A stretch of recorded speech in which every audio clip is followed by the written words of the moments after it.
వందనాలు. Praise the Lord. ಎಲ್ಲರಿಗೆ ನನ್ನ ವಂದನೆಗಳು. ದೇವರಿಗೆ ಸ್ತೋತ್ರ. దేవుని మహాకృపను బట్టి, ದೇವರ ಮಹಾಕೃಪೆಯಿಂದ ఈ రెండవ సెషన్లో మీతో కలిసి మాట్లాడటం కొరకు దేవుడు ఇచ్చిన సమయాన్ని బట్టి దేవుని స్తుతిస్తూ ఉన్నాను. ಈ ಎರಡನೇ ಸೆಕ್ಷನ್ನಲ್ಲಿ ನಿಮ್ಮ ಜೊತೆಯಲ್ಲಿ ಮಾತನಾಡಲು ದೇವರು ಕೊಟ್ಟ ಅವಕಾಶಕ್ಕಾಗಿ ನಾನು ದೇವರಿಗೆ ಸ್ತುತಿಸುವಂತವನಾಗಿದ್ದೇನೆ. నన్ను మీ మధ్యకు ఆహ్వానించిన దైవజనులకు ప్రత్యేకమైన వందనాలు. పాస్టమ్మ గారికి, పిల్లలకు వందనాలు. ನಿಮ್ಮ ಸಭೆಗೆ ನನ್ನ ಆಹ್ವಾನಿಸಿಕೊಂಡಂತ ದೇವರ ಸೇವಕರಿಗೂ ಮತ್ತು ಪಾಸ್ಟಮರಿಗೂ ನನ್ನ ಹೃದಯಪೂರ್ವಕವಾದ ವಂದನೆಗಳು. మీకు అందరికి కూడా వందనాలు. ಸಭೆಯ ನಿಮ್ಮೆಲ್ಲರಿಗೂ ಕೂಡ ನಾನು ವಂದನೆ ಸಲ್ಲಿಸ್ತೇನೆ. దేవుడు మనలందరినీ ఎంతగానో ప్రేమిస్తున్నాడు. ದೇವರು ನಮ್ಮನ್ನೆಷ್ಟೋ ಹೆಚ್ಚಾಗಿ ಪ್ರೀತಿಸುವವನಾಗಿದ್ದಾನೆ. ఆయన వాక్యము ద్వారా మనల్ని కట్టాలని ఆయన ఆశపడుతున్నాడు. ಆತನ ವಾಕ್ಯದ ಮೂಲಕ ನಮ್ಮನ್ನು ಕಟ್ಟಬೇಕೆಂಬುದಾಗಿ ಆಸೆ ಪಡ್ತಾ ಇದ್ದಾನೆ. ఆమేన్. ಆಮೆನ್. ఈరోజు దేవుని వాక్యం కోసం నేను ఆశ కలిగి ఎదురు చూస్తున్నాను. నాతో దేవుడు మాట్లాడాలని నేను ఇష్టపడుతున్నాను అన్నవారు దేవునికి స్తోత్రం చెప్పండి. ಇವತ್ತು ದೇವರ ವಾಕ್ಯವನ್ನು ಕೇಳಬೇಕು, ದೇವರ ವಾಕ್ಯವನ್ನು ಎದುರು ನೋಡ್ತಾನೆ, ದೇವರ ವಾಕ್ಯ ನನ್ನೊಟ್ಟಿಗೆ ಮಾತಾಡ್ತಾ ತನ್ನವಂತ ಆಸೆ ಉಳ್ಳವರು ಗಟ್ಟಿಯಾಗಿ ಹಲ್ಲೆಲೂಯಾ ಹೇಳ್ರಿ. హల్లెలూయా. హల్లెలూయా. ఈరోజు నేను చెప్పబోయే వాక్యానికి ముందు కొన్ని మాటలు ಉಪೋದ್ಘಾತಂగా చెప్పాలని ಆಶಪಡುತ್ತೇನೆ. ಇವತ್ತು ವಾಕ್ಯ ಹೇಳೋದಕ್ಕೆ ಮುಂಚಿತವಾಗಿ ಕೆಲವು ಮಾತುಗಳನ್ನು ನಿಮ್ಮ ಹತ್ರ ಹೇಳಬೇಕೆಂಬುದಾಗಿ ನಾನು ಆಸೆ ಪಡುವವನಾಗಿದ್ದೇನೆ. దేవుడు మనల్ని అందరినీ ప్రేమించి తన నిత్య రాజ్యానికి వారసులుగా ఉండుట కొరకు మన విషయమై ఆయన తన ప్రాణాన్ని పెట్టాడు. మనమందరము తన రాజ్య వారసులుగా ఉండడం కోసరము, ನಮ್ಮೆಲ್ಲರನ್ನು ತನ್ನ ರಾಜ್ಯದಲ್ಲಿ ವಾರಸದಾಗಿರುವುದಕ್ಕೋಸ್ಕರವಾಗಿ ఆయన మన కొరకు ప్రత్యేకమైన కార్యము చేశారు. ಆತನು ನಮಗೋಸ್ಕರ ಪ್ರತ್ಯೇಕವಾದ ಒಂದು ಕಾರ್ಯವನ್ನು ಮಾಡಿದ್ದಾನೆ. దేవుడు మన చేతుల్లో పెట్టిన రక్షణ చాలా విలువైనటువంటిది. ದೇವರು ನಮ್ಮ ಕೈಯಲ್ಲಿ ಕೊಟ್ಟಿರುವಂತ ರಕ್ಷಣೆ ಬಹಳ ಬೆಲೆಯುಳ್ಳದ್ದು. చాలా మందికి రక్షణ విలువ తెలియక, ಬಹಳ ಜನರಿಗೆ ರಕ್ಷಣೆ ಬೆಲೆ ಗೊತ್ತಿಲ್ಲದೆ ఆత్మీయ జీవితంలో పడిపోతున్నారు. ಆತ್ಮಿಕ ಜೀವಿತದಲ್ಲಿ ಬಿದ್ದು ಹೋಗ್ತಾ ಇದ್ದಾರೆ. పడిపోకుండా ప్రతి ఒక్కరిని నిలబెట్టాలన్నదే దేవుని ఉద్దేశమై ఉండి, ಬಿದ್ದು ಹೋಗದೆ ಎಲ್ಲರೂ ಕೂಡ ನಿಂತುಕೊಳ್ಳಬೇಕೆಂಬುದಾಗಿ, ನಿಲ್ಲಿಸಬೇಕೆಂಬುದಾಗಿ ದೇವರ ಉದ್ದೇಶವಾಗಿದೆ. దేవుడు తన ప్రతినిధులుగా సేవకులను నిలవబెట్టుకొని, ದೇವರು ತನ್ನ ಪ್ರತಿನಿಧಿಗಳನ್ನಾಗಿ ಸೇವಕರನ್ನು ನಿಲ್ಲಿಸಿ ఆయన మాటలను సేవకుల ద్వారా అందిస్తున్నాడు. ಆತನ ಮಾತುಗಳನ್ನ ಸೇವಕರ ಮೂಲಕವಾಗಿ ತಿಳಿಯಪಡಿಸ್ತಾ ಇದ್ದಾನೆ. ఆ మాటలు మనల్ని బ్రతికిస్తాయి. ಆ ಮಾತುಗಳು ನಮ್ಮನ್ನ ಬದುಕಿಸುತ್ತವೆ. ఆమేన్. ಆಮೆನ್. పరిశుద్ధ గ్రంథమైన బైబిల్లో సామెతల గ్రంథం 4:4 ఇలాగూ చెప్తుంది. ಪರಿಶುದ್ಧ ಸತ್ಯವೇದದಲ್ಲಿ ಜ್ಞಾನೋಕ್ತಿಗಳ ಪುಸ್ತಕ 4:4 ಹೀಗೆ ಹೇಳ್ತದೆ. 4ನೇ ವಚನದಲ್ಲಿ ಹೀಗೆ ಹೇಳ್ತದೆ.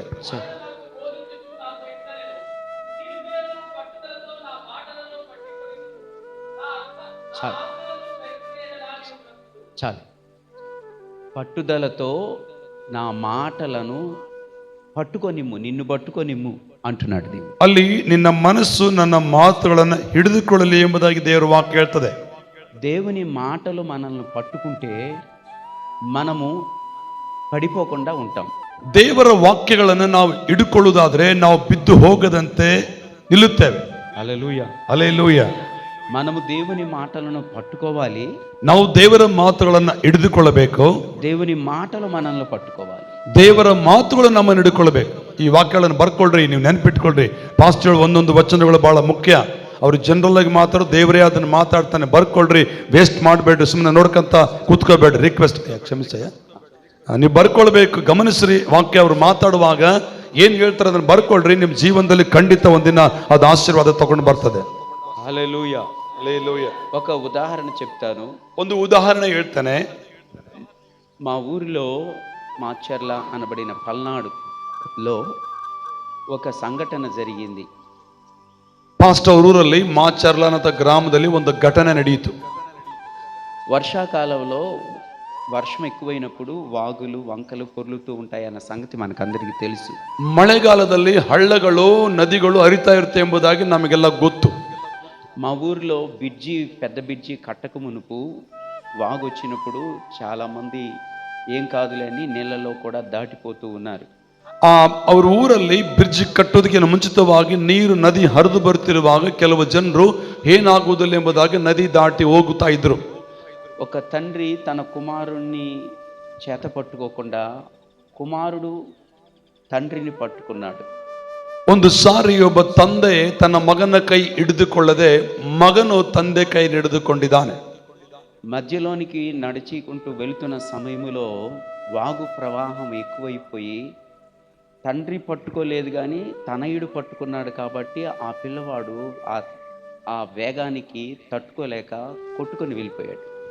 ಆ ಮಧ್ಯದಲ್ಲಿ ಹೋದಾಗ ನೀರಿನ ಪ್ರವಾಹ ಹೆಚ್ಚಾದಾಗ ಆ ರಭಸಕ್ಕೆ ತಟ್ಟುಕೊಳ್ಳದೆ ಚೈಸ್ಕೊಳ್ಳಕ್ಕಾಗದೆ ಮಗನು ತಂದೆ ಕೈ ಹಿಡಿದುಕೊಂಡ ಕಾರಣಕ್ಕಾಗಿ ತಂದೆ ಮಗನ ಕೈ ಹಿಡಿದುಕೊಳ್ಳಲಿಲ್ಲ, ಮಗನೇ ತಂದೆ ಕೈ ಹಿಡಿದುಕೊಂಡಿದ್ದಾನೆ. ಮಗನು ಆ ನೀರಿನಲ್ಲಿ ಕೊಚ್ಚಿಕೊಂಡು ಹೋಗಿದ್ದಾನೆ. తండ్రి పట్టుకుంటే ఆ ప్రవాహంలో కొట్టుకుపోయేవాడు కాదు, పడిపోయేవాడు కాదు. ಒಂದು ವೇಳೆ ತಂದೆ ಮಗನ ಕೈ ಹಿಡಿದುಕೊಂಡಿದ್ದರೆ ಆ ಪ್ರವಾಹಗಳಲ್ಲಿ ಆ ಮಗನು ನೀರಿನಲ್ಲಿ ಒಡ್ಕೊಂಡು ಹೋಗಲಿಕ್ಕೆ ಸಾಧ್ಯವಾಗ್ತಿರಲಿಲ್ಲ. దేవుని వాక్యము మనల్ని పట్టుకుంటే మనం ఎన్నడూ పడిపోం. ಆಮೆನ್. ದೇವರ ವಾಕ್ಯ ನಮ್ಮನ್ನು ಹಿಡಿದುಕೊಂಡ್ರೆ ನಾವು ಯಾವತ್ತೂ ಕೂಡ ಬಿದ್ದು ಹೋಗುವುದಿಲ್ಲ. హల్లెలూయా, హల్లెలూయా. మనందరి ఆధ్యాత్మిక జీవితాలలో మనము పడిపోకుండా ఉండాలి అంటే ನಾವೆಲ್ಲರೂ ಆಧ್ಯಾತ್ಮಿಕ ಜೀವಿತದಲ್ಲಿ ನಾವು ಬಿದ್ದು ಹೋಗದಂತೆ ಇರಬೇಕನ್ನುವುದಾದ್ರೆ దేవుని వాక్యము మనల్ని పట్టుకునేటట్టుగా దేవునికి మనం అప్పగించుకోవాలి. ದೇವರ ವಾಕ್ಯವು ನಮ್ಮನ್ನು ಹಿಡಿದುಕೊಳ್ಳುವಂತೆ ನಮ್ಮನ್ನು ದೇವರಿಗೆ ಒಪ್ಪಿಸಿಕೊಡಬೇಕು. హల్లెలూయా, హల్లెలూయా. అందుకని దేవుని వాక్యము మన దగ్గరికి వస్తున్నప్పుడు ఆ వాక్యము చేత నేను పట్టబడాలి, ఆ వాక్యము చేత నేను కట్టబడాలి అని ఎదురు చూడాలి విశ్వాసులు. ಅದಕ್ಕಾಗಿ ದೇವರ ವಾಕ್ಯ ನಮ್ಮ ಹತ್ತಿರ ಬರುವಾಗ ಆ ವಾಕ್ಯದ ಮೂಲಕ ನಾನು ಕಟ್ಟಲ್ಪಡಬೇಕು, ಆ ವಾಕ್ಯದ ಮೂಲಕ ನಾನು ಕಟ್ಟಲ್ಪಡಬೇಕು ಅನ್ನುವಂಥ ಆಸೆ ಉಳ್ಳವರಾಗಿರಬೇಕು ವಿಶ್ವಾಸಿಗಳಾದ ನಾವು. కాలక్షేపముతో వచ్చి కూర్చొని వాక్యం వినేవారు స్థిరంగా ఉండరు. ಸುಮ್ಮನೆ ಏನೋ ಟೈಮ್ ಪಾಸ್ಗೆ ಬಂದು ಕುಂತು ವಾಕ್ಯ ಕೇಳುವವರು ಸ್ಥಿರವಾಗಿ ಇರಲಿಕ್ಕೆ ಸಾಧ್ಯವಿಲ್ಲ. దేవుని వాక్యం కోసం ఎదురు చూస్తూ దేవుని వాక్యం నన్ను పట్టుకోవాలి, దేవుని వాక్యం చేత నేను పట్టబడాలి అని ఎదురు చూస్తే ದೇವರ ವಾಕ್ಯಕ್ಕೋಸ್ಕರ ನಾನು ಎದುರು ನೋಡಬೇಕು, ದೇವರ ವಾಕ್ಯವನ್ನು ನಾನು ಹಿಡಿದುಕೊಳ್ಳಬೇಕು, ನಾನು ದೇವರ ವಾಕ್ಯನ ಹಿಡಿದುಕೊಳ್ಳಬೇಕನ್ನುವಂಥ ನಿರೀಕ್ಷೆ ಉಳ್ಳವರಾಗಿ ನಾವಿದ್ರೆ ఎన్నడూ పడిపోవు, ನಾವು ಯಾವತ್ತೂ ಬಿದ್ದು ಹೋಗುವುದಿಲ್ಲ. దేవునికి స్తోత్రం కలుగునుగాక. ದೇವರಿಗೆ ಸ್ತೋತ್ರವಾಗಲಿ. ఆ వాక్యం మన దగ్గరకు వస్తున్నప్పుడు ಆ ವಾಕ್ಯ ನಮ್ಮ ಹತ್ತಿರ ಬರುವಾಗ మనం ఎలాగూ దేవుని వాక్యం విషయంలో ప్రతిస్పందిస్తున్నాము, ನಾವು ಹೇಗೆ ದೇವರ ವಾಕ್ಯಕ್ಕೆ ಪ್ರತಿಸ್ಪಂದನೆ ಕೊಡ್ತಾ ಇದ್ದೇವೆ. సరే, ఈరోజు నేను చెప్పే వాక్యాన్ని మీరు జాగ్రత్తగా గమనించండి. మీరు ఎప్పుడు విని ఉండలేదు అనుకుంటాను.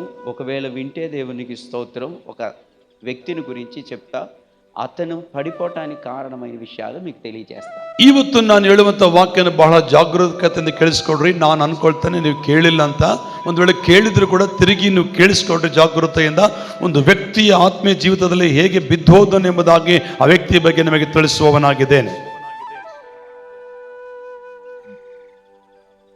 అపోస్తల కార్య గ్రంథము 20వ అధ్యాయము 7వ వచనం నుండి 12వ వచనం వరకు. ಅಪೊಸ್ತಲರ ಕೃತ್ಯಗಳು 20ನೇ ಅಧ್ಯಾಯ 7ನೇ ವಚನದಿಂದ 12ನೇ ವಚನದವರೆಗೂ ನಾವು ವಾಕ್ಯವನ್ನು ಓದಿಕೊಳ್ಳೋಣ. అపోస్తలుడైన పౌలు గారు దైవ దర్శనమును పొంది దమస్కు మార్గములో పరిచర్య చేయడానికి పరిచర్య ప్రారంభించాడు.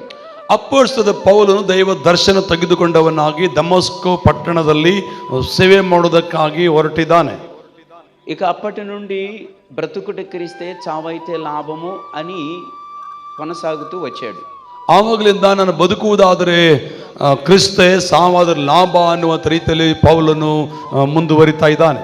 జీవించుచున్నవాడన్న నేను కాదు, క్రీస్తే నాలో జీవిస్తున్నాడు అని ప్రకటన చేశాడు. ಜೀವಿಸುವವನು ನಾನಲ್ಲ, ಕ್ರಿಸ್ತನೇ ನನ್ನಲ್ಲಿ ಜೀವಿಸ್ತಾನೆ ಅನ್ನುವ ರೀತಿಯಲ್ಲಿ ಆತನು ಪ್ರಕಟಣೆ ಮಾಡ್ತಾ ಹೋಗ್ತಾ ಇದ್ದಾನೆ. ఇలాగూ ఆయన మిషనరీ యాత్రలో 3 మిషనరీ యాత్రలు చేశాడు. ಈಗಿನ ಆತನು 3 ಮಿಷನರಿ ಪ್ರಯಾಣಗಳನ್ನು ಮಾಡಿದ್ದಾನೆ. ఈ అపోస్తల కార్య గ్రంథములో 13, 14 అధ్యాయాలలో మొదటి మిషనరీ యాత్ర కనపడింది. ಈ ಅಪೊಸ್ತಲ ಕೃತ್ಯಗಳಲ್ಲಿ 13, 14ನೇ ಅಧ್ಯಾಯದಲ್ಲಿ ಮೊದಲನೇ ಒಂದು ಮಿಷನರಿ ಪ್ರಯಾಣವನ್ನು ನೋಡುತ್ತೇವೆ. 15 నుండి 18 వరకు అధ్యాయాలలో 15వ అధ్యాయం నుండి 18వ అధ్యాయం వరకు రెండవ మిషనరీ యాత్ర సాగింది. 15ನೇ ಅಧ್ಯಾಯದಿಂದ 18ನೇ ಅಧ್ಯಾಯದವರೆಗೂ ಅಲ್ಲಿ ಎರಡನೇ ಒಂದು ಮಿಷನರಿ ಪ್ರಯಾಣವನ್ನ ಯಾತ್ರೆ ಸಾಗಿದ್ದನ್ನು ನೋಡುತ್ತೇವೆ. 19 నుండి 26 వరకు మూడవ మిషనరీ యాత్ర. 19ನೇ ಅಧ್ಯಾಯದಿಂದ 26ನೇ ಅಧ್ಯಾಯದವರೆಗೂ ಮೂರನೇ ಒಂದು ಮಿಷನರಿ ಪ್ರಯಾಣದ ಯಾತ್ರೆಯನ್ನು ನೋಡುತ್ತೇವೆ. హల్లెలూయా. ಹಲ್ಲೆಲೂಯಾ. ఈ మూడవ మిషనరీ యాత్రలో జరిగిన సంఘటనే మనం చదివింది. ಈಗ ಮೂರನೇ ಮಿಷನರಿ ಪ್ರಯಾಣ ಯಾತ್ರೆಯಲ್ಲಿ ನಡೆದಂತ ಘಟನೆಯೇ ನಾವು ಈಗ ಓದಿಕೊಂಡ ಭಾಗ. ఇక్కడ ఆయన మిషనరీ యాత్రలో త్రోయాకు వచ్చాడు. ಆತನು ಮಿಷನರಿ ಯಾತ್ರೆ ಮುಗಿಸ್ಕೊಂಡು ತ್ರೋಯ ಅನ್ನುವಂಥ ಸ್ಥಳಕ್ಕೆ ಬಂದನು. త్రోయాలో 7 దినములు ఉండి ఆ సంఘాన్ని బలపరుస్తూ వచ్చాడు.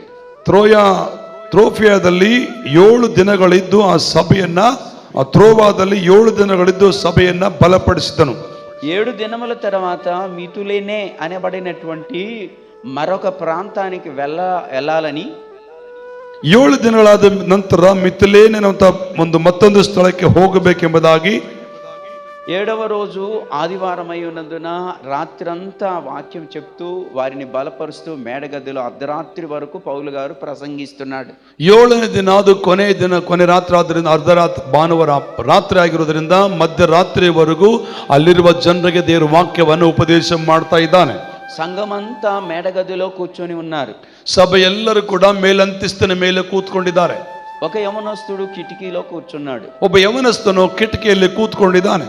ఆ యవనస్తుని పేరే ఐతుకు. ఆ యవనಸ್ಥನ పేరే యూతికను. అతని పేరుకు అర్థం ఏమిటంటే అదృష్టం అని అర్థం. ಆತನ ಹೆಸರಿಗೆ ಅರ್ಥವೇನೆಂದ್ರೆ ಅದೃಷ್ಟ. ಯೂತಿಕ ಎನ್ನುವ ಹೆಸರಿಗೆ ಅರ್ಥ ಅದೃಷ್ಟ. ఈ యవనస్తుడు కిటికీలో కూర్చొని నిద్రాభారం చేత కిటికీలో నుండి కింద పడి చనిపోయాడు. ಈ ಯವನಸ್ಥನು ನಿದ್ರೆ ಭಾರವುಳ್ಳವನಾಗಿ ಕಿಟಕಿಯಿಂದ ಕೆಳಗಡೆ ಬಿದ್ದು ಸತ್ತು ಹೋಗಿದ್ದಾನೆ. పౌలు గారు మరలా కిందకి దిగి వచ్చి అతని ప్రాణం అతనిలో ఉన్నది, భయపడకండి అని చెప్పి ప్రార్థన చేసి అతని కొరకు ప్రార్థించగా అతడు బ్రతికాడు. మరలా వెళ్ళి పైకి వెళ్ళి ರಾತ್ರಿ ಪ್ರಸಂಗಂ చేసి ರೊಟ್ಟೆ ದ್ರಾಕ್ಷ ರಸಮನ್ನು ಇಚ್ಚಾడు ಸಂಘಾನಿಗೆ. ಪೌಲನು ಕೆಳಗಿಳಿದು ಬಂದು ಆತನ ಪ್ರಾಣ ಆತನ ಕೈಲಿದೆ ಎಂಬುದಾಗಿ ಆತನಿಗೆ ಪ್ರಾರ್ಥಿಸಿ ಬದುಕಿಸಿ ಮತ್ತೆ ರೊಟ್ಟಿ ಮುರಿದು ಕೊಟ್ಟು ಮತ್ತೆ ಮೇಲಂತಿಸ್ತಲು ಹೋಗಿ ದೇವರ ವಾಕ್ಯವನ್ನು ಸಾರ್ತಾ ಇದ್ದಾನೆ. హల్లెలూయా. హల్లెలూయా. అతడు పడిపోవటానికి కారణమైన తప్పిదాలేంటో మీకు జ్ఞాపకం చేస్తా ఈరోజు. ಆತನು ಬಿದ್ದು ಹೋಗಲಿಕ್ಕೆ ಕಾರಣವಾದ ತಪ್ಪುಗಳು ಏನೋ ನಿಮಗೆ ತಿಳಿಯಪಡಿಸ್ತೇನೆ. సంఘమైన మనమందరము తాను నిలుచున్నానని తలంచుకునేవాడు పడిపోకుండా జాగ్రత్త చూసుకోవాలి అని వాక్యం చెప్తుంది. ಸಭೆಯಾದ ನಾವೆಲ್ಲರೂ ನಾವು ನಿಂತಿದ್ದೇನೆ ನೆನೆಸದೆ ಬಿದ್ದು ಹೋಗದಂತಾನೆ ಎಚ್ಚರವಾಗಿರಬೇಕೆಂಬುದಾಗಿ ಇರಬೇಕಂತ ದೇವರ ವಾಕ್ಯ ನಮಗೆ ಎಚ್ಚರಿಸುತ್ತದೆ. కొరింథీ మొదటి పత్రిక 10వ అధ్యాయము 12వ వచనములో ఆ మాట చూస్తాం. ಕೊರಿಂಥದವರಿಗೆ ಬರೆದ ಮೊದಲನೇ ಪತ್ರಿಕೆ 10ನೇ ಅಧ್ಯಾಯ 10వ అధ్యాయం 12వ వచనం. 10ನೇ ಅಧ್ಯಾಯ 12ನೇ ವಚನದಲ್ಲಿ ನಾವು ಈ ವಾಕ್ಯ ನಮಗೆ ಕಾಣುತ್ತದೆ. చదవండి. ಓದಿರುವ ಸರಿ. ಕೊರಿಂಥದವರಿಗೆ ಬರೆದ ಮೊದಲನೇ ಪತ್ರಿಕೆ 10ನೇ ಅಧ್ಯಾಯ 12ನೇ ವಚನ.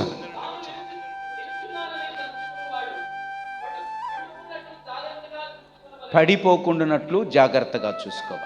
హల్లెలూయా. ನಿಂತಿದ್ದೇನೆಂದು ನೆನೆಸುವವನು ಬೀಳದಂತೆ ಎಚ್ಚರವಾಗಿ ಇರಲಿ ಎಂಬುದಾಗಿ ದೇವರ ವಾಕ್ಯ ಹೇಳ್ತದೆ. మనమందరం కూడా ఆత్మీయతలో నిలుచున్నామని తలంచుకున్న మనము పడిపోకుండా చూసుకోవాలి. ನಾವೆಲ್ಲರೂ ಕೂಡ ಆತ್ಮಿಕವಾಗಿ ನಿಂತುಕೊಂಡಿದ್ದೇವೆ ಅಂದುಕೊಳ್ಳುವ ನಾವು ಬಿದ್ದು ಹೋಗದಂತೆ ನೋಡಿಕೊಳ್ಳಬೇಕು. హల్లెలూయా. హల్లెలూయా. ఎంతమంది నేను ఎంత మాత్రమును నా ఆత్మీయ జీవితంలో పడిపోకూడదు, ప్రభు నన్ను నిలబెట్టాడు క్రీస్తు అనే బండ మీద, కాబట్టి నేను అంతం వరకు నిలబడి ఉంటాను అన్నవారు చెయ్యెత్తి స్తోత్రం చెప్పండి. ಎಷ್ಟು ಜನರು ನಾನು ಕರ್ತನ ವಾಕ್ಯವನ್ನು ನಂಬಿದ್ದೇನೆ, ನಾನು ಕೊನೆ ಜೀವ ಉಸಿರಿರೋವರೆಗೂ ನಾನು ಬಿದ್ದು ಹೋಗದಂತೆ ನಿಂತುಕೊಳ್ಳಬೇಕನ್ನವರು ಹಲ್ಲೆಲೂಯಾ ಅಂತ ಕೈ ಎತ್ತಿ ಮೇಲೆ ಹೇಳ್ರಿ. ಹಲ್ಲೆಲೂಯಾ. ఐతుకు పడిపోవటానికి కారణమైన తప్పిదాలు ఈరోజు మనం తెలుసుకుందాం. ಯುವತಿಕನು ಬಿದ್ದು ಹೋಗಲಿಕ್ಕೆ ಕಾರಣಗಳನ್ನ ಈ ರಾತ್ರಿ ನಾವು ತಿಳ್ಕೊಳ್ಳೋಣ. రాసుకోండి, ಬರ್ಕೊಳ್ರಿ. ఐతుకు పడిపోవటానికి కారణమైన తప్పిదాలు. ಯುವತಿಕನು ಬಿದ್ದು ಹೋಗಲಿಕ್ಕೆ ಕಾರಣವಾದ ತಪ್ಪುಗಳು ಏನು? మొదటిది, ఐతుకు కిటికీలో కూర్చోవటమే, అతడు కిటికీ అనబడినటువంటిదే అతడు ఎన్నుకోవటం అనేటువంటిది మరి అతడు చేసినటువంటి తప్పు.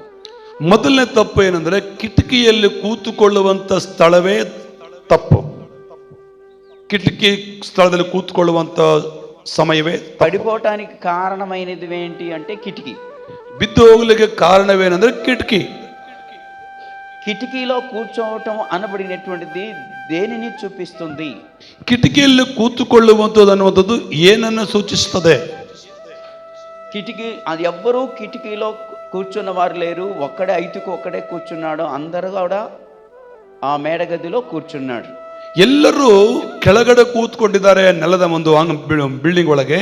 ಅದರ ಯುವತಿಕನೊಬ್ಬನೇ ಮಾತ್ರ ಕಿಟಕಿಯಲ್ಲಿ ಕೂತುಕೊಂಡಿದ್ದಾನೆ.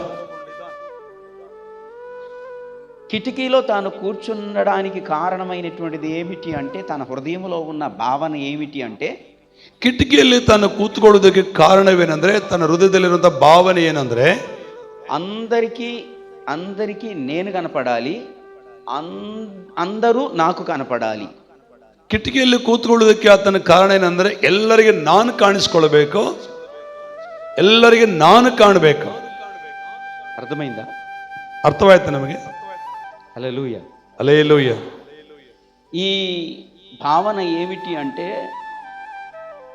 ఒక అతిశయానికి, గర్వానికి సూచన. ಈ ಭಾವನೆ ಏನಂದ್ರೆ ಅತಿಶಯಕ್ಕೆ ಇಲ್ಲ ಗರ್ವಕ್ಕೆ ಸೂಚನೆಯಾಗಿದೆ. నేనందరికి కనపడాలి, అందరూ నాకు కనపడాలి, నేను పైన ఉండాలి, ನಾನು ಎಲ್ಲರಿಗೂ ಕಾಣಿಸ್ಕೊಳ್ಬೇಕು, ಎಲ್ಲರೂ ನಾನು ನೋಡಬೇಕು, ನಾನೇ ಮೇಲಿರಬೇಕು.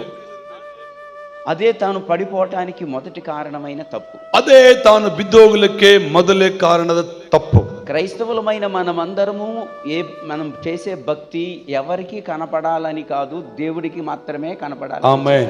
ನಾವು ಕ್ರೈಸ್ತರು ಮಾಡಬೇಕಾದ ಭಕ್ತಿ ಯಾರೋ ಜನರು ನೋಡಬೇಕನ್ನುವಂಥದ್ದು ಮಾಡಬಾರದು, ದೇವರು ನೋಡಬೇಕು ಸಾಕನ್ನುವಂಥ ಭಕ್ತಿಯನ್ನ ಮಾಡಬೇಕಾಗಿದೆ. మత్తయి సువార్త 6వ అధ్యాయం 5వ వచనములో, 6వ అధ్యాయం 17వ వచనములో ఏమని చెప్పింది అంటే, ಮತ್ತೇನ ಸುವಾರ್ತೆ 6ನೇ ಅಧ್ಯಾಯ 5ನೇ ವಚನದಲ್ಲಿ, ಮತ್ತೆ ಮತ್ತಾಯ ಸುವಾರ್ತ 17 17ನೇ ವಚನದಲ್ಲಿ ಏನ್ ಹೇಳ್ತದೆ ಅಂದ್ರೆ, 5వ వచనం 17వ వచనం, 5ನೇ ವಚನ ಮತ್ತೆ 17ನೇ ವಚನ ಏನ್ ಹೇಳ್ತದೆ ಅಂದ್ರೆ, ఏమన్నాడు? ಏನ್ ಹೇಳ್ತದನೆ?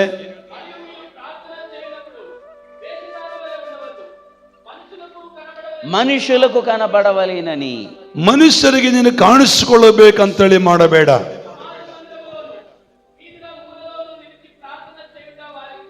అది చూసారా, మనుషులకు కనబడాలనే భక్తి చేసావు అంటే నువ్వు పడిపోతావు. ಮನುಷ್ಯನ್ ನೋಡಬೇಕನ್ನೋ ರೀತಿಯಲ್ಲಿ ಭಕ್ತಿ ನೀನು ಮಾಡುವುದಾದ್ರೆ ನೀನು ಬಿದ್ದು ಹೋಗ್ತೀಯ. ఐతుకులో ఉన్నది ఏంటంటే, అందరికీ నేను కనపడాలి, అందరూ నాకు కనపడాలి అనే ఉద్దేశమే. ಯುವತಿಕನಿಗೆ ಏನಿದೆ ಅಂದ್ರೆ, ಎಲ್ಲರಿಗೆ ನಾನು ಕಾಣಿಸ್ಬೇಕು, ಎಲ್ಲರೂ ನಾನು ನೋಡ್ಬೇಕೆನ್ನುವಂತ మనసు యువతికనిಗಿದೆ. ఈనాటి దినాలలో చాలా మంది వారు నన్ను గుర్తించట్లేదు, వీరు నన్ను గుర్తించట్లేదు, వారంటే లెక్కలేదు, నేనంటే లెక్కలేదు అనేటువంటి ఆలోచనతో భక్తి చేసే వాళ్ళు ఎప్పుడు కూడా స్థిరంగా నిలబడలేరు. ಈ ದಿನಮಾನಗಳಲ್ಲಿ ನಾವು ನೋಡೋದಾದ್ರೆ, ಅವ್ರು ನನ್ನ ಗಮನಿಸ್ತಾ ಇಲ್ಲ, ಅವ್ರು ನನ್ನ ಪರಂಬರಿಸ್ತಾ ಇಲ್ಲ, ಅವ್ರು ನನ್ನ ನೋಡ್ತಾ ಇಲ್ಲ ಎಂಬುದಾಗಿ ಜನರು ನೋಡುವ ರೀತಿಯಲ್ಲಿ ಭಕ್ತಿ ಮಾಡುವವರು ದೇವರ ಮುಂದೆ ನಿಂತುಕೊಳ್ಳುವುದಕ್ಕೆ ಆಗುವುದಿಲ್ಲ. ఎవరికి మనం కనపడక్కర్లేదు, దేవునికి కనపడితే చాలు. ನಾವು ಯಾರಿಗೆ ಕಾಣಬೇಕಾದ ಅವಶ್ಯಕತೆ ಇಲ್ಲ, ದೇವರಿಗೆ ಕಾಣಿಸ್ಕೊಂಡ್ರೆ ಸಾಕು. ఎవరు మనల్ని గుర్తించకపోయినా దేవుడు మనల్ని గుర్తించే చాలు. ಯಾರು ನಮ್ಮನ್ನು ಗುರುತಿಸಿದ್ರು ಪರವಾಗಿಲ್ಲ, ದೇವರು ನಮ್ಮನ್ನು ಗುರುತಿಸಿದರೆ ಸಾಕು. ఇప్పుడు గుర్తించకపోయినా ఒక రోజు గుర్తించేటట్టుగా దేవుడు హెచ్చిస్తాడు. ಇವತ್ತು ನಮ್ಮನ್ನು ಗುರುತಿಸದಿದ್ದರೂ ಕೂಡ ಒಂದು ದಿನ ದೇವರೇ ನಮ್ಮನ್ನು ಹೆಚ್ಚಿಸಿ ಗುರುತಿಸುವವನನ್ನಾಗಿ ಮಾಡುತ್ತಾನೆ. హల్లెలూయా, హల్లెలూయా. చాలా మంది ఏదైనా మందిరములో వస్తువు ఇచ్చారంటే వారి పేర్లు ఉండాలి, వారు కనపడాలి.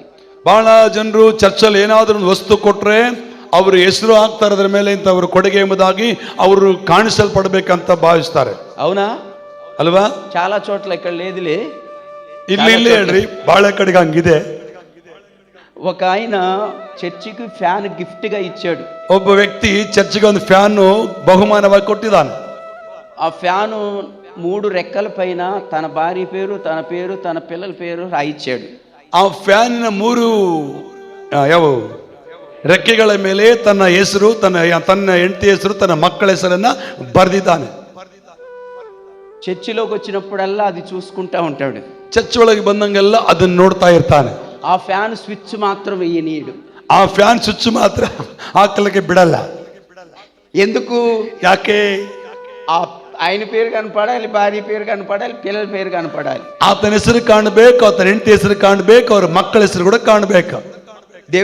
దేవునికి కనపడకపోయినా పర్వాలేదు, ದೇವರಿಗೆ ಕಾಣಲಿದ್ರೆ ಪರವಾಗಿಲ್ಲ. ఇలాగున్నారు చాలా మంది భక్తి చేసేవారు. ಈ ರೀತಿ ಇದ್ದಾರೆ ಬಹಳ ಜನ ಭಕ್ತಿ ಮಾಡುವವರು. ఎవరికి కనపడాలి? ಯಾರಿಗೆ ಕಾಣಿಸಲ್ಪಡಬೇಕೋ? మొర్దెకై అంటాడు, నీ జాతినైనను నీ వంశమునైనను కనపరచొద్దు అంటాడు. ఎస్తేరు గ్రంథం 2వ అధ్యాయం 10వ వచనం. ಮೊರ್ದೆಕೈ ಹೇಳ್ತಾನೆ, ನಿನ್ನ ಜಾತಿಯನ್ನಾಗಲಿ ನಿನ್ನ ಜನಾಂಗವನ್ನಾಗಲಿ ನೀನು ತೋರಿಸಲ್ಪಡಬೇಡ ಎಂಬುದಾಗಿ ಎಸ್ತೇರ್ ಪುಸ್ತಕ 2ನೇ ಅಧ್ಯಾಯ 10ನೇ ವಚನದಲ್ಲಿ ನಮಗೆ ವಾಕ್ಯ ನೋಡುತ್ತೇವೆ. 2వ అధ్యాయము 10వ వచనం. 2ನೇ ಅಧ್ಯಾಯ 10ನೇ ವಚನ ಎಸ್ತೇರ್ ಪುಸ್ತಕದಲ್ಲಿ ನಾವು ಅದನ್ನ ಕಾಣಬಹುದು. నీ జాతినైనను, ನಿನ್ನ ಜಾತಿಯನ್ನಾಗಲಿ, చదువయ్యా. హల్లెలూయా, హల్లెలూయా. అందుకే మొర్దెకైను 9వ అధ్యాయం 14వ వచనములో అంతకంతకు గొప్పవాడిగా చేశాడు. ಅದಕ್ಕೆ ಮೊರ್ದೆಕೈಯನ್ನ 9ನೇ ಅಧ್ಯಾಯದಲ್ಲಿ అంతకంతకు గొప్పవాడిగా చేశాడు. ಹಂತವಾಗಿ ದೊಡ್ಡವನನ್ನಾಗಿ ದೇವರು ಮಾಡಿಟ್ಟಿದ್ದಾನೆ. 9వ అధ్యాయం 14వ వచనం చదవండి. 9ನೇ ಅಧ್ಯಾಯ 14ನೇ ವಚನವನ್ನು ಎಸ್ತೇರ್ ಪುಸ್ತಕದಲ್ಲಿ ಓದೋಣ ಬೇಗ. 9ನೇ ಅಧ್ಯಾಯ 14ನೇ ವಚನ.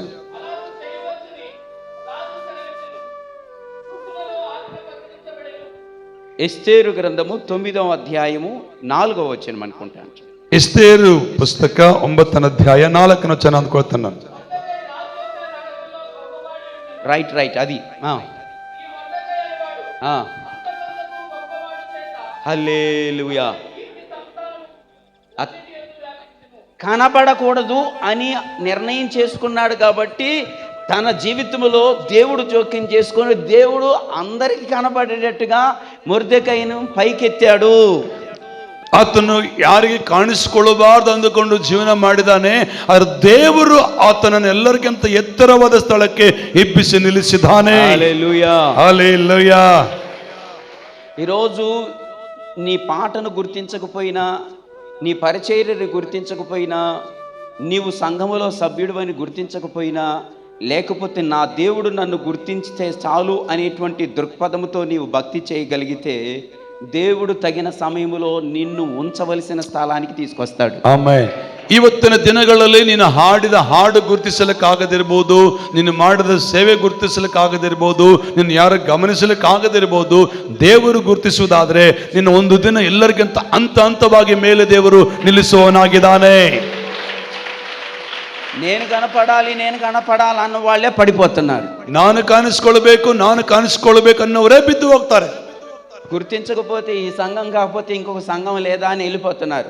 ನನ್ನ ಈ ಸಭೆಯಲ್ಲಿ ಯಾರು ನನ್ನ ಗುರುತಿಸದಿದ್ರೆ ಈ ಸಭೆಯಲ್ಲಿ ಅಂದ್ರೆ ಬೇರೆ ಸಭೆ ಇಲ್ಲ ಅಂತ ಹೊರಟು ಹೋಗ್ತಾರೆ.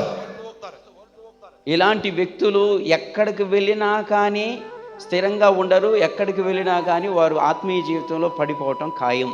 ಇಂಥ ವ್ಯಕ್ತಿಗಳು ಎಲ್ಲಿ ಹೋದ್ರೂ ಸ್ಥಿರವಾಗಿರುವುದಿಲ್ಲ, ಎಲ್ಲಿ ಹೋದು ನಿಂತುಕೊಳ್ಳಕ್ಕಾಗುವುದಿಲ್ಲ, ಅವರು ಬಿದ್ದು ಹೋಗುವುದು ಖಚಿತ. హల్లెలూయా, హల్లెలూయా. మనల్ని మనము హెచ్చించుకోకూడదు, మనమే గొప్పవాళ్ళం అనిపించుకోకూడదు. తగిన సమయంలో దేవుడు హెచ్చించే అంతవరకు ఆయన ఎదుట తగ్గించుకొని గర్వము లేని వారమై ದೇನ ಮನಸ್ಸು ಕಲಿಯಮೈ ఉండాలి. ನಮ್ಮನ್ನು ನಾವು ಹೆಚ್ಚಿಸಿಕೊಳ್ಳಬಾರದು, ನಮ್ಮನ್ನು ನಾವು ಗರ್ವ ಪಡಬಾರದು. ಆತನ ಸ್ಥಾನದಲ್ಲಿ ದೀನ ಮನಸ್ಸುಳ್ಳವರಾಗಿ ತಗ್ಗಿಸಿಕೊಂಡವರಾಗಿ ಜೀವಿಸಬೇಕು. ఇప్పుడు నీకు అందరూ కనపడాలనుకున్నా, నీవు అందరికి కనపడాలనుకున్నా దానిలో ఈగో తత్వము ఉన్నది. అదే గర్వము, అది పడిపోవటానికి కారణమవుతుంది. ಇವಾಗ ನೀನು ದೇವರಿಗೆ ನೀನು ಅನೇಕರು ಕಾಣಿಸ್ಕೊಳ್ಬೇಕಂತೇಳಿ ನೀನಿಗೆ ಅನೇಕರು ಕಾಣಬೇಕೆಂಬಂತ ಆಲೋಚನೆ ಇಟ್ಕೊಂಡಿದ್ರೆ ಅದೇ ಈಗೋ ಇಲ್ಲ ಗರ್ವ ನಿನ್ನೊಳಗೆ ತುಂಬಿದೆ ಎಂಬುದಾಗಿ ಅದು ತೋರಿಸಲ್ಪಡುತ್ತದೆ. మన జీవితాలలో అందరికీ మనం కనపడాలి, అందరూ నాకు కనపడాలనేటువంటి సిద్ధాంతం కొట్టివేయబడును గాక. ನಮ್ಮ ಜೀವಿತದಲ್ಲಿ ನಾನೆಲ್ಲರಿಗೆ ಕಾಣಿಸಲ್ಪಡಬೇಕು, ಎಲ್ಲರನ್ನೇ ಕಾಣಬೇಕು ಅನ್ನುವಂಥ ಸಿದ್ಧಾಂತವನ್ನ ನಾವು ಒಡೆದು ಹಾಕವನವ. అదే గర్వం, అదే గర్వ. లూసిఫర్ గర్వించి పడిపోయాడు. లూసిఫర్ను గర్విష్ఠనాಗಿ ಕೆಳಗಡೆ ಬಿದ್ದು ಹೋದನು. సామెతల గ్రంథం 16:18 జ్ఞానోక్తి ಪುಸ್ತಕ 16:18 18ನೇ ಅಧ್ಯಾಯ 18ನೇ ವಚನದಲ್ಲಿ నాశనమునకు ముందు గర్వము నడుచును, పడిపోవటానికి ముందు అహంకారమైన మనసుండును అని సామెతల గ్రంథం 16:18 చెప్తుంది. ಜ್ಞಾನೋಕ್ತಿ ಪುಸ್ತಕ 16ನೇ ಅಧ್ಯಾಯ 18ನೇ ವಚನದಲ್ಲಿ ಹೀಗೆ ಹೇಳ್ತದೆ, ಗರ್ವದಿಂದ ಭಂಗ, ಉಬ್ಬಿನಿಂದ ದೊಬ್ಬು, ಸೊಕ್ಕಿನವರ ಸಂಗಡ ಸೋರೆಯನ್ನು ಹಂಚಿಕೊಳ್ಳುವುದಕ್ಕಿಂತಲೂ ದೀನರ ಸಂಗಡ ದೈನಂದಿನದಲ್ಲಿ ಉರಿದು ವಾಸಿ ಎಂಬುದಾಗಿ ಹೇಳ್ತಾನೆ. హల్లెలూయా. ಹಲ್ಲೆಲೂಯಾ. ఇప్పుడు మనలో ఏముండకూడదు? ಇವಾಗ ನಮ್ಮಲ್ಲಿ ಏನಿರಬಾರ್ದು? గర్వం ఉండకూడదు, ಗರ್ವ ಇರಬಾರ್ದು. అందరికీ నేను కనపడాలి, అందరికీ నేను కనపడాలని మనసు ఉండకూడదు. ಎಲ್ಲರಿಗೂ ನಾನು ಕಾಣಿಸ್ಕೊಳ್ಬೇಕು, ಎಲ್ಲರೂ ನನಗೆ ಕಾಣಬೇಕನ್ನುವಂತ ಮನಸ್ಸು ನಮಗಿರಬಾರದು. అది నీ ఆత్మీయ జీవితాన్ని పడగొడుతుంది. ಅದು ನಿನ್ನ ಆತ್ಮಿಕ ಜೀವಿತವನ್ನ ಕೆಡವಲ್ಪಡುತ್ತದೆ. ಐತುಕು పడిపోవటానికి మొదటి కారణం అది. ಯುವತಿಕನ್ನು ಬಿದ್ದು ಹೋಗಲಿಕ್ಕೆ ಮೊದಲನೇ ಕಾರಣ ಅದು. రెండవది, ಐತುಕು రెండు మనసులు కలిగిన వాడు. ಎರಡನೇದಾಗಿ ಯುವತಿಕನಿಗೆ ಎರಡು ಮನಸ್ಸುಳ್ಳವನಾಗಿದ್ದನು. కిటికీలో కూర్చొని ಕಿಟಕಿಯಲ್ಲಿ ಕೂತುಕೊಂಡು లోపల ఏం జరుగుతుంది, బయట ఏం జరుగుతుందని చూడటం కోసమే అటు ఇటు రెండు మనసులు కలిగి కూర్చున్నాడు. ಕಿಟಕಿಯಲ್ಲಿ ಕೂತ್ಕೊಂಡು ಒಳಗೆ ನಡೀತದೆ, ಹೊರಗಡೆ ನಡೀತದೆ ಅಂದ್ರೆ ಎರಡು ಕಡೆಗೆ ನೋಡ್ತಾ ಆ ಕಡೆ ಈ ಕಡೆ ನೋಡುತ್ತಾ ಕೂತುಕೊಂಡಿದ್ದಾನೆ. లోపల వాళ్ళని చూడొచ్చు, బయట వాళ్ళని చూడొచ్చు అనే రెండు మనసులు కలిగినోడు. ಒಳಗಿನವರು ನೋಡಬಹುದು, ಹೊರಗಿನವರು ನೋಡಬಹುದು ಅನ್ನುತ್ತ ಎರಡು ಮನಸ್ಸು ಉಳ್ಳವನಾಗಿ ಕಿಟಕಿಯಲ್ಲಿ ಕೂತುಕೊಂಡಿದ್ದಾನೆ. స్థిరము కాని మనసు, ಸ್ಥಿರವಿಲ್ಲದ ಮನಸ್ಸು. చాలా మంది క్రైస్తవ జీవితంలో స్థిరము కాని వాళ్ళే పడిపోతున్నారు. ಬಹಳ ಜನ ಕ್ರೈಸ್ತ ಜೀವಿತದಲ್ಲಿ ಸ್ಥಿರವಿಲ್ಲದವರೇ ಬಿದ್ದು ಹೋಗ್ತಾರೆ. ప్రియులరా, జాగ్రత్తగా గమనించండి. దేవుని పిల్లలమైనటువంటి మనము ఏక మనసు కలిగిన వారమై ఉండాలి, స్థిర మనసు కలిగిన వారమై ఉండాలి. ಪ್ರಿಯರೇ, ಬಹಳ ಜಾಗೃತಿಯಿಂದ ಗಮನಿಸ್ರಿ. ನಾವೆಲ್ಲೂ ಸ್ಥಿರ ಮನಸ್ಸುಳ್ಳವರಾಗಿರ್ಬೇಕು, ಏಕ ಮನಸ್ಸುಳ್ಳವರಾಗಿರಬೇಕು. రెండు మనసులు, రెండు తలంపులు, రెండు ఆలోచనలు, రెండు పడవల మీద కాళ్ళు ఎప్పటికైనా పడిపోవటానికి కారణమవుతుంది. ಎರಡು ಮನಸ್ಸುಳ್ಳವರು, ಎರಡು ಆಲೋಚನೆಯುಳ್ಳವರು, ಎರಡು ಹಡಗಿನಲ್ಲಿ ಕಾಲಿಡುವಂತವರು ಅವರು ಯಾವಾಗ ಬೇಕಾದರೂ ಬಿದ್ದು ಹೋಗುವಂತ ಸನ್ನಿವೇಶ ಬರ್ತದೆ. హల్లెలూయా. ಹಲ್ಲೆಲೂಯಾ. అందుకే తిమోతి పత్రికలో పౌలు గారు తిమోతికి రాస్తూ 3వ అధ్యాయం 1వ పత్రిక 8వ వచనములో, ಅದಕ್ಕೆ ತಿಮೋತಿ ಪತ್ರಿಕೆಯಲ್ಲಿ ನೋಡುತ್ತೇವೆ 3ನೇ ಅಧ್ಯಾಯ 8ನೇ ವಚನದಲ್ಲಿ ఏమన్నాడు? తిమోతికి రాసిన మొదటి పత్రిక 3వ అధ్యాయం 8వ వచనం. ತಿಮೋತಿ ಬರೆದ ಮೊದಲನೇ ಪತ್ರಿಕೆ 3ನೇ ಅಧ್ಯಾಯ 8ನೇ ವಚನದಲ್ಲಿ ಏನ್ ಹೇಳ್ತಾನೆ?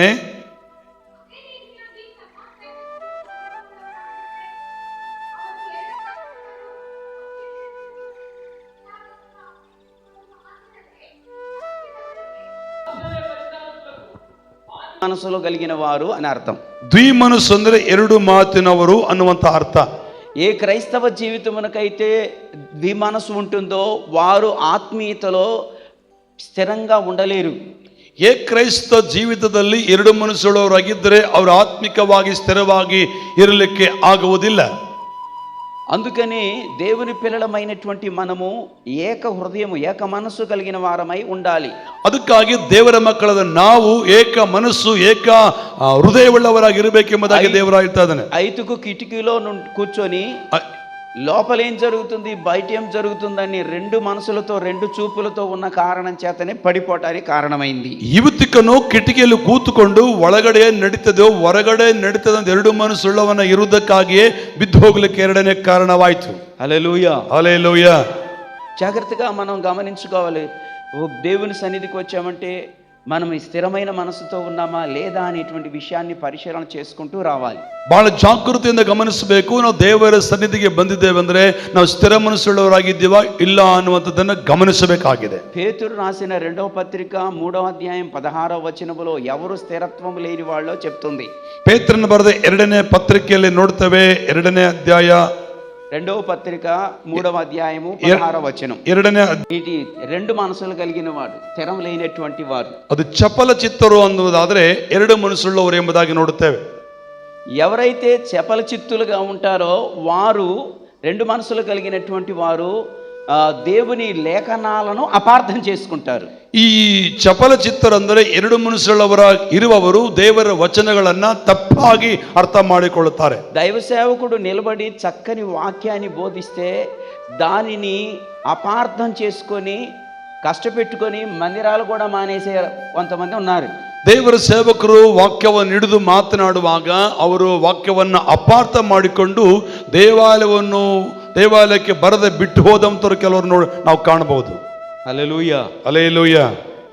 నీవు రెండు మనసులు, రెండు తత్వాలు అనబడినటువంటివి పడిపోవటానికి కారణమైనవి. ಈ ಎರಡು ಮನಸ್ಸು, ಎರಡು ಆಲೋಚನೆ ಅನ್ನುವಂಥದ್ದು ದೇವರ ಸನ್ನಿಧಿಯಲ್ಲಿ ಬಿದ್ದು ಹೋಗ್ಲಿಕ್ಕೆ ಕಾರಣವಾಗ್ತದೆ. అందుకే ప్రకటన గ్రంథం 3వ అధ్యాయం 15-16 వచనాల్లో కూడా, ಅದಕ್ಕೆ ಪ್ರಕಟಣೆ ಪುಸ್ತಕದಲ್ಲಿ 3ನೇ ಅಧ್ಯಾಯ 16-17ನೇ ವಚನದಲ್ಲಿ చల్లగానైనా ఉండు, వెచ్చగానైనా ఉండు, నులివెచ్చని జీవితం ఉంటే నా నోట ఉమ్మి వేస్తానన్నాడు. ನೀನ್ ತಣ್ಣಗಾದರೆ ಇರು, ಬೆಚ್ಚಗಾದರೆ ಇರು, ಉಗುರು ಬೆಚ್ಚಗಿರುವುದಾದರೆ ನನ್ನ ಬಾಯಿಯಿಂದ ಕಾರಿ ಬಿಡುತ್ತೇನೆ ಎಂಬುದಾಗಿ ದೇವರ ವಾಕ್ಯ ನಮಗೆ ಹೇಳ್ತದೆ కదా. ಹೇಳ್ತದಲ್ಲ ನಮಗೆ. ఆలోచన చేయండి. ಒಂದ್ಸರಿ ಆಲೋಚನೆ ಮಾಡಿ. మనము చల్లగానైనా ఉండాలి, వెచ్చగానైనా ఉండాలి. నులివెచ్చని జీవితం అంటే అటు చల్ల కాదు, ఇటు వెచ్చ కాదు, నులి రకం, అది మధ్య రకం. అది రెండు మనసులు, రెండు తలంపులకు సంబంధించింది. ನಾವು ತಣ್ಣಗಾದರೆ ಇರಬೇಕು, ಇಲ್ಲಿ ಬೆಚ್ಚಗಾದರೆ ಇರಬೇಕು. ಉಗುರು ಬೆಚ್ಚಗಿರುವುದಾದ್ರೆ ಅದು ಆ ಕಡೆಗೆ ಇಲ್ಲ, ಈ ಕಡೆ ಇಲ್ಲ, ಎರಡು ಮನಸ್ಸುಳ್ಳವರು ಎನ್ನುವಂತ ಅರ್ಥ ತೋರಿಸ್ತದೆ. రెండు మనసులు కలిగిన వాళ్ళు ఎప్పుడైనా పడిపోతారు. ಎರಡು ಮನಸ್ಸುಳ್ಳವರು ಅವರು ಯಾವಾಗಾದರೂ ಬಿದ್ದು ಹೋಗ್ತಾರೆ. ఐతుకునకు రెండు మనసులు ఉన్నాయి కాబట్టి లోపల బయట ఆలోచన చేయటం కోసమే కిటికీలో కూర్చున్నాడు. ಇವತ್ತಕ್ಕನು ಎರಡು ಮನಸ್ಸುಳ್ಳವನಾಗಿ ಇರುವುದರಿಂದಲೇ ಅವನು ಕಿಟಕಿಯಲ್ಲಿ ಕೂತ್ಕೊಂಡು ಒಳಗೆ ಹೊರಗೆ ನೋಡುತ್ತಾ ಕೂತುಕೊಂಡಿದ್ದಾನೆ. జాగ్రత్త. దేవుడు నీకు నాకు ఇచ్చినటువంటి రక్షణ చాలా విలువైనది. పడిపోకుండా జాగ్రత్త చూసుకునే బాధ్యత మన పైన ఉంది. ಬಹಳ ಜಾಗರೂಕರಾಗಿರಬೇಕು. ನಿಮ್ಮ ಕೈಲಿ, ನಮ್ಮ ಕೈಲಿ ಕೊಟ್ಟಿರುವಂತ ರಕ್ಷಣೆ ಬಹಳ ಬೆಲೆಯುಳ್ಳದ್ದು. ಅದನ್ನು ಬಿದ್ದು ಹೋಗದಂತೆ ಕಾಪಾಡಿಕೊಳ್ಳುವ ಜವಾಬ್ದಾರಿ ನಮ್ಮದಾಗಿದೆ. అందరూ మేడగదిలో కూర్చుంటే ఒక్కడే బిల్డప్ ఇస్తూ కూర్చున్నాడు పైన. ಎಲ್ಲರೂ ಮೇಲಂತಿಸ್ತಿನಲ್ಲಿ ಕೂತ್ಕೊಂಡಿದ್ರೆ ಒಬ್ಬನೇ ಬಿಲ್ಡಪ್ ಕೊಟ್ಕಂತ ಕಿಟಕಿಯಲ್ಲಿ ಕೂತ್ಕೊಂಡಿದ್ದಾನೆ. పడిపోవడానికి కారణం అది. ಬಿದ್ದು ಹೋಗ್ಲಿಕ್ಕೆ ಕಾರಣ ಅದೇ. ఈరోజు ఈ ದಿನ దేవుని పిల్లలమైన మనము మన ఆత్మీయ జీవితాన్ని పడిపోకుండా జాగ్రత్త చూసుకోవడానికి ఇదిగో ఐతుకు ఒక ఉదాహరణ లాంటి వాడు. ದೇವರ ಮಕ್ಕಳದ ನಾವು ಬಿದ್ದು ಹೋಗದಂತೆ ಜಾಗರೂಕವಾಗಿರುವುದಕ್ಕೆ ಯುವತಿಕನ್ನು ಒಂದು ಉತ್ತಮವಾದಂತ ಒಂದು ನಮಗೆ ಎಚ್ಚರಿಕೆ ತೋರಿಸ್ತಾ ಇದ್ದಾನೆ. ಮೂರನೇದು, ఐతుకు పడిపోవటానికి కారణమైనటువంటిది కిటికీలో తాను చేసిన తప్పు ఏమిటి అంటే, ಈ ಯುವತಿಕನು ಕಿಟಕಿಯಲ್ಲಿ ಕೂತ್ಕೊಂಡು ಬಿದ್ದು ಹೋಗ್ಲಿಕ್ಕೆ ಕಾರಣ ಮೂರನೇದಾಗಿ ಕಿಟಕಿಯಲ್ಲಿ ಏನ್ ತಪ್ಪು ಮಾಡಿದನಂದ್ರೆ నిర్లక్ష్యం. ಆ ನಿರ್ಲಕ್ಷ್ಯ ಮಾಡಿದನು. పూర్వ రోజుల్లో మేడగదులు అంటే అంతస్తుల్లో మనకలాగా గ్రిల్స్ ఇవన్నీ కిటికీల్లో తలుపులు ఉండేవి కాదు. ಪೂರ್ವ ಕಾಲದಲ್ಲಿ ನಮ್ಮ ಹಾಗೆ ಕಿಟಕಿಗಳಿಗೆ ಈ ತರ ಗ್ರಿಲ್ಸ್ಗಳು, ಮುಚ್ಚುವಂತ ಕಿಟಕಿಗಳು ಇರ್ತಿರ್ಲಿಲ್ಲ. ఒక్కొక్క కిటికీ మీటర్ ఎడల్పున ఉంటాయి. ಒಂದೊಂದು ಕಿಟಕಿ 1 ಮೀಟರ್ ಅಷ್ಟು ಅಗಲ ಇರ್ತವೆ. వాటికి గ్రిల్స్ ఉండవు, కానీ అక్కడ కూర్చున్నాడు ఈ ఐతుకు. ಅವುಗಳಿಗೆ ಗ್ರಿಲ್ಗಳಿಲ್ಲ, ಅಲ್ಲಿ ಕೂತುಕೊಂಡಿದ್ದಾನೆ ಒಬ್ಬ ಯುವತಿಕನು. నిర్లక్ష్యం. ಅವನಿಗೆ ಅಲಕ್ಷ್ಯತನ. ఎవ్వరు కూర్చోలేదు కిటికీలో, ఐతుకు ఒక్కడే నిర్లక్ష్యంగా కూర్చున్నాడు. ಯಾರು ಕೂತ್ಕೊಂಡಿಲ್ಲ ಕಿಟಕಿಯಲ್ಲಿ, ಯುವತಿಕನೊಬ್ಬನೇ ನಿರ್ಲಕ್ಷ್ಯದಿಂದ ಕಿಟಕಿಯಲ್ಲಿ ಕೂತುಕೊಂಡಿದ್ದಾನೆ. ఈరోజు దేవుని పిల్లలైన వారిలో నిర్లక్ష్య భక్తి జీవితం ఉంటే మాత్రం పడిపోతారు. ಈ ಇವತ್ತು ದೇವರ ಮಕ್ಕಳಲ್ಲಿ ನಿರ್ಲಕ್ಷ್ಯದ ಭಕ್ತಿ ಜೀವಿತ ಇದ್ರೆ ಖಂಡಿತವಾಗಲು ಬಿದ್ದು ಹೋಗ್ತಾರೆ ಅವರು. ప్రార్థన అంటే నిర్లక్ష్యం, దేవుని సన్నిధి అంటే నిర్లక్ష్యము, సమయానికి దేవుని సన్నిధికి రావటం నిర్లక్ష్యం. ಪ್ರಾರ್ಥನೆ ಅಂದ್ರೆ ನಿರ್ಲಕ್ಷ್ಯ, ದೇವರ ಸನ್ನಿಧಿ ಅಂದ್ರೆ ನಿರ್ಲಕ್ಷ್ಯ, ದೇವರ ಮಂದಿರಕ್ಕೆ ಬರಬೇಕಾದ್ರೆ ನಿರ್ಲಕ್ಷ್ಯ. ఈ నిర్లక్ష్యము నీ జీవితాన్ని తప్పనిసరిగా ఆత్మీయ జీవితాన్ని పడగొడుతుందని గుర్తుపెట్టుకో. ಈ ನಿರ್ಲಕ್ಷ್ಯ ನಿನ್ನ ಆತ್ಮಿಕ ಜೀವಿತವನ್ನು ಕಂಪಲ್ಸರಿ ಕೆಡವಲ್ಪಡ್ತದೆ ಎಂಬುದಾಗಿ ನೀನು ಗುರುತಿಟ್ಟುಕೊಳ್ಳಬೇಕು. దేవుని వాక్యం అందుకే చెప్తుంది. 2వ దినవృత్తాంతాల గ్రంథం 29వ అధ్యాయం 11వ వచనములో, ದೇವರ ವಾಕ್ಯ 2ನೇ ಪೂರ್ವಕಾಲರು ವೃತ್ತಾಂತ ಪುಸ್ತಕದಲ್ಲಿ 29:11 29ನೇ ಅಧ್ಯಾಯ 11ನೇ ವಚನದಲ್ಲಿ, 2ನೇ ಪೂರ್ವಕಾಲ ವೃತ್ತಾಂತ 29ನೇ ಅಧ್ಯಾಯ 11ನೇ ವಚನ ಹೀಗೆ ಹೇಳ್ತದೆ. 2వ దినవృత్తాంతాల గ్రంథం 29:11, 2ನೇ, నా కుమారులారా తనకు పరిచారకులై ఉండి ధూపం వేయుచుండుటకును తన సన్నిధిని నిలుచుటకును తనకు పరిచర్య చేయుటకును యెహోవా మిమ్మల్ని ఏర్పరచుకొనెను. కనుక మీరు నిర్లక్ష్యము చేయకండి అంటున్నాడు. ಅಲ್ಲಿ ಹೇಳ್ತಾನೆ, ನೀವು ನಿರ್ಲಕ್ಷ್ಯವುಳ್ಳವರಾಗಿರಬೇಡ್ರಿ ಎಂಬುದಾಗಿ ಹೇಳ್ತಾನೆ. ఈరోజు దేవుని పిల్లలమైనటువంటి మనం నిర్లక్ష్యంగా భక్తి చేస్తే కుదరదు. ಇವತ್ತು ನಾವು ದೇವರ ಮಕ್ಕಳಾದ ನಾವು ನಿರ್ಲಕ್ಷ್ಯ ಮಾಡುವುದಾದರೆ ಅದು ನಡೆಯುವುದಿಲ್ಲ. బైక్ మీద డ్రైవింగ్ చేసుకుంటూ వెళ్తున్న వ్యక్తులు నిర్లక్ష్యంగా యాక్షన్లు చేస్తే తల పగిలిపోయి సస్తారు. ಬೈಕಲ್ಲಿ ನಾವು ಬೈಕ್ ಓಡಿಸುವಾಗ ನಿರ್ಲಕ್ಷ್ಯದಿಂದ ನಾವು ಆಕ್ಷನ್ ಮಾಡ್ಕೊಂತ ಡ್ಯಾನ್ಸ್ ಮಾಡ್ಕೊಂತ ಹೋಗುದಾದ್ರೆ ಅವ್ರು ಬಿದ್ದರೆ ತಲೆ ಒಡೆದು ಹೋಗುತ್ತೆ, ಸತ್ತು ಹೋಗ್ತಾರೆ. యవనస్తులు చాలా మంది బండి మీద పోతూ ఉంటే వాళ్ళని పట్టుకోలేకపోతున్నారు. ಯವನಸ್ಥರು ಬಹಳ ಜನ ಬೈಕ್ ಮೇಲೆ ಹೋಗ್ತಿರ್ಬೇಕಾದ್ರೆ ಅವ್ರನ್ನ ನೋಡಿ ಹಿಡ್ಕೊಳ್ಳಕ್ ಆಗದೆ ಹೋಗ್ತಾ ಇದ್ದಾರೆ. ఒక ఆయన అంటాడు, యవనస్తులకి బైక్ ఇచ్చి చూడు వాళ్ళ ప్రతాపం అర్థమైంది అంటాడు. ಒಬ್ಬ ವ್ಯಕ್ತಿ ಹೇಳ್ತಾನೆ, ಯವನಸ್ಥರ ಕೈಯಲ್ಲಿ ಬೈಕ್ ಕೊಟ್ಟು ನೋಡು ಅವರ ಪ್ರತಾಪ ನಿನಗೆ ಅರ್ಥವಾಗ್ತದೆ ಎಂಬುದಾಗಿ. ఒక ఆయన తన కుమారుని కొరకు 2 లక్షల రూపాయలు పెట్టి బండి కొనిచ్చాడు. బలవంతంగా నాకు ఆ బండి కావాలి అని కొనిపిస్తే ఆ బండి మీద ఎక్కి బండి కొన్న 2వ రోజే పడిపోయి చచ్చిపోయాడు. ఆ బండిని ఆ కుమారుని 2 సమాధిలో పెట్టి పూర్తి చేశారు. ಒಂದು ಸಾರಿ ಒಬ್ಬ ತಂದೆಯವರು ತನ್ನ ಮಗನಿಗೆ 2 ಲಕ್ಷ ಕೊಟ್ಟು ಬೈಕನ್ನು ಕೊಡಿಸಿದ್ದಾರೆ. ನನಗೆ ಬೈಕ್ ಬೇಕೆಂಬುದಾಗಿ ಹಠ ಮಾಡೋದಕ್ಕಾಗಿ ಆ ಬೈಕ್ ಕೊಡಿಸಿದ 2 ದಿನದಲ್ಲಿ ಮಗನು ಬೈಕು ಓಡಿಸಿ ಬಿದ್ದು ಸತ್ತು ಹೋಗಿದ್ದಾನೆ. ಆ ಬೈಕನ್ನು ಆ ಮಗನನ್ನು ಮಣ್ಣಲ್ಲಿ ಸಮಾಧಿ ಮಾಡಿದ್ದಾರೆ. ఆత్మీయ జీవితాన్ని ప్రమాదకరమైన స్థితిలోనికి నెట్టేది నిర్లక్ష్యము. ಆತ್ಮಿಕ ಜೀವಿತವನ್ನು ಅಪಾಯವಾದ ಸ್ಥಳಕ್ಕೆ ತೆಗೆದುಕೊಂಡು ಹೋಗುವಂಥದ್ದೇ ನಿನ್ನ ನಿರ್ಲಕ್ಷ್ಯ. ప్రతిరోజు పొద్దున్నే లేచి ప్రార్థన చేయడానికి నిర్లక్ష్యము, ఆదివారం ఆరాధనకి వెళ్ళడానికి నిర్లక్ష్యము, విజ్ఞాపన ప్రార్థనలు కూడితే జరుగుతూ ఉంటే వెళ్ళడానికి నిర్లక్ష్యము. ಪ್ರತಿದಿನ ಬೆಳಗಿನ ಜಾವ ಎದ್ದು ಪ್ರಾರ್ಥನೆ ಮಾಡುವುದಕ್ಕೆ ನಿರ್ಲಕ್ಷ್ಯತೆ, ಭಾನುವಾರ ಸಭೆಗೆ ಬರುವುದಕ್ಕೆ ನಿರ್ಲಕ್ಷ್ಯತೆ, ಮತ್ತು ಕೃತಜ್ಞತಾ ಕೂಟಗಳಿಗೆ ಬಂದು ಭಾಗವಹಿಸುವುದಕ್ಕೂ ನಿರ್ಲಕ್ಷ್ಯತೆ. వీరి నిర్లక్ష్యము అనబడినటువంటిది దేన్ని సూచిస్తుందంటే దేవుని సేవకుని గౌరవించకపోవటం. నిర్లక్ష్యం. అందరూ కింద కూర్చొని భయముతో, దేవుని సేవకుడు ఎంతో దూరం నుండి వచ్చాడు వాక్యం చెప్తున్నాడని భయముతో అందరూ కూర్చొని ఉంటే ఇతను నిర్లక్ష్యము. దేవుని సేవకుడు అంటే గౌరవం లేదు, దేవుడు అంటే గౌరవం లేదు, అందుకని కిటికీలో కూర్చున్నాడు.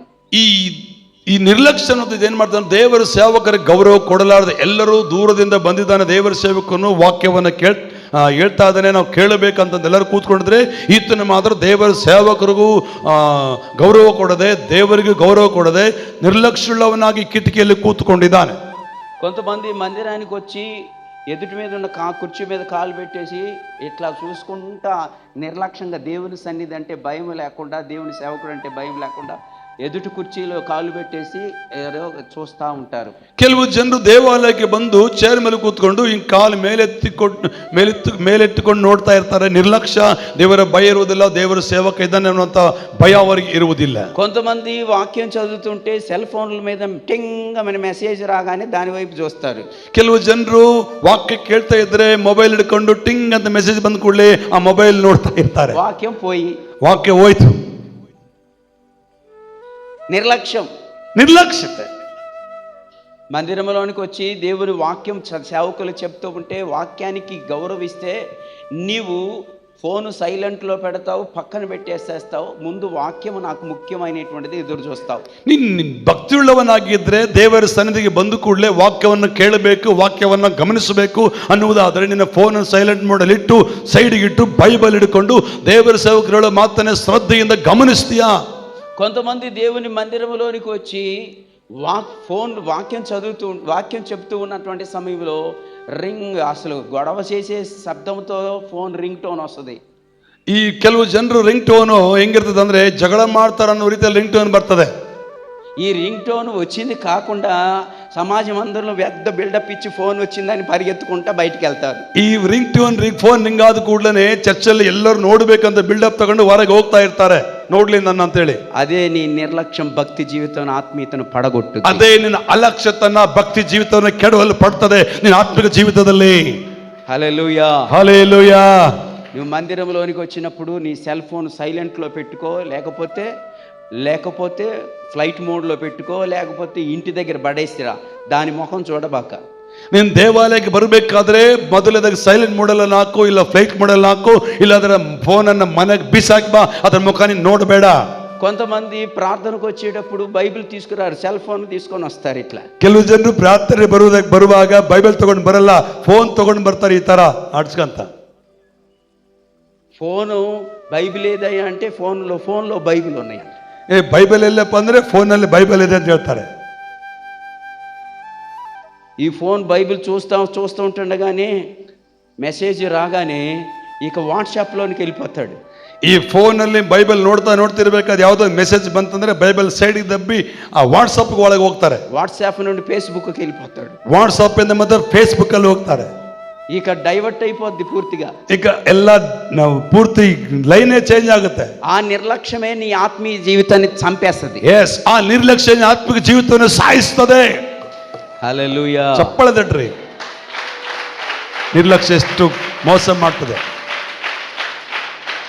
ఈరోజు చాలా సంఘాలలో తమ ఇష్టం వచ్చినట్టు భక్తి చేస్తున్నారు. నిర్లక్ష్యంగా ఉన్న కారణం చేతనే దేవుని విలువైన రక్తములో కడగబడి దేవుడి నిన్ను ఒక ఆనిముత్యముగా చేసిన నీ చేతులారా నీవు నిర్లక్ష్యంతో నాశనం చేసుకుంటున్నావు. ಈ ದಿನಗಳಲ್ಲಿ ಅನೇಕ ಸಭೆಗಳಲ್ಲಿ ದೇವರ ಮಂದಿರದಲ್ಲಿ ಅನೇಕ ನಿರ್ಲಕ್ಷ್ಯವುಳ್ಳವರಾಗಿದ್ದಾರೆ. ಯೇಸು ಕ್ರಿಸ್ತನು ಬೆಲೆಯುಳ್ಳ ರಕ್ತದಿಂದ ತೊಳೆದು ಶುದ್ಧ ಒಂದು ಡೈಮಂಡ್ ಗೋಲ್ಡ್ ಆಗಿ ನೀನು ಮಾಡಿದ್ರು ಕೂಡ ನಿರ್ಲಕ್ಷ್ಯವುಳ್ಳವನಾಗಿ ನೀನಿದೆಯಾ? దేవుడంటే, దేవుని సేవకుడంటే నిర్లక్ష్యంగా ఉన్న కారణం చేతనే కిటికీలో కూర్చున్నాడు. ఎవడైనా కూర్చున్నాడా కిటికీలో? ದೇವರಂದ್ರೆ, ದೇವರ ಸೇವಕ ಅಂದ್ರೆ ನಿರ್ಲಕ್ಷ್ಯದಿಂದನೇ ಕಿಟಕಿಯಲ್ಲಿ ಕೂತ್ಕೊಂಡಿದ್ದಾರೆ. ಯಾರಾದ್ರೂ ಕೂತ್ಕೊಂಡಿದ್ದಾರೆ ಬೇರೆಯವ್ರ ಕಿಟಕಿಯಲ್ಲಿ?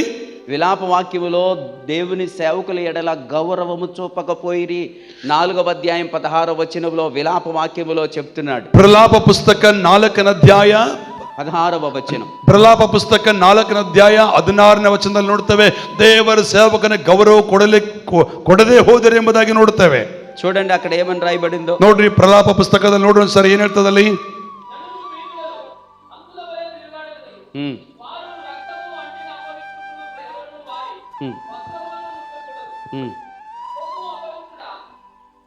నాలుగు 16 ಪ್ರಲಾಪಗಳ ಪುಸ್ತಕ 4ನೇ ಅಧ್ಯಾಯ 16ನೇ ವಚನನ.